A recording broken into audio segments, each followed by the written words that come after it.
حتما بارها براتون پیش اومده که توسط پرک مارتیردام حتی توسط رنگ لژند هم بترکید، اما تا حالا شده به این فکر کنید که آیا راه حلی هم برای این مشکل وجود داره؟ جواب اینه آره. امروز داخل این ویدیو میخوام بهتون یاد بدم که با چه روشی از شر لوداوت های تاکسیک بازی در امان بمونید.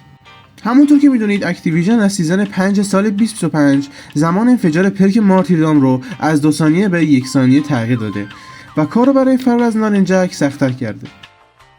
ولی راه حلش چیه؟ راه حل خیلی از مشکلات ما چیزی نیست جز پرک فلک جکت. این پرک باعث میشه دمیج هایی که از طریق انفجار و آیتم های آتش‌زا بهتون وارد میشه 40% کمتر بشه.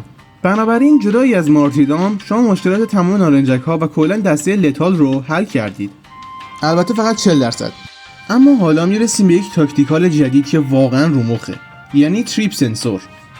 تریپ سنسور علاوه بر اینکه جای شما رو به کل تیم انمی لو میده، باعث میشه داخل یک فضا گیر کنید و سرعتتون به شدت کم بشه. ولی راه حلش چیه؟ جوابش خیلی ساده است. پرک دانتلس. این پرک علاوه بر اینکه باعث میشه اثر لتال کمتر بشه، دقیقاً مثل فلک جکت، باعث میشه سرعت شما هیچ وقت توسط انمی کم نشه. البته ما تا الان درباره جزئیات حرف زدیم و وقتشه بریم سراغ کلیات.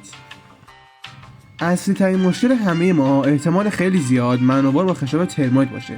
ولی راه حل اون چیه؟ راه حل اون هم مثل مارتیردام و تریپ سنسور استفاده کردن از دانتلس و فلک جکت هستش.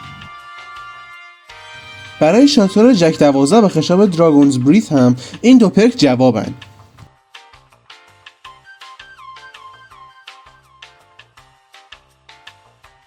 و خب اینم از این ویدیو. امیدوارم تونسته باشم کمکی بهتون کرده باشم و اگر اینطوره ممنون میشم شما هم با لایک کردن به من کمک کنید. و خب حرفی باقی نمیمونه تا ویدیو دیگه. بدرود.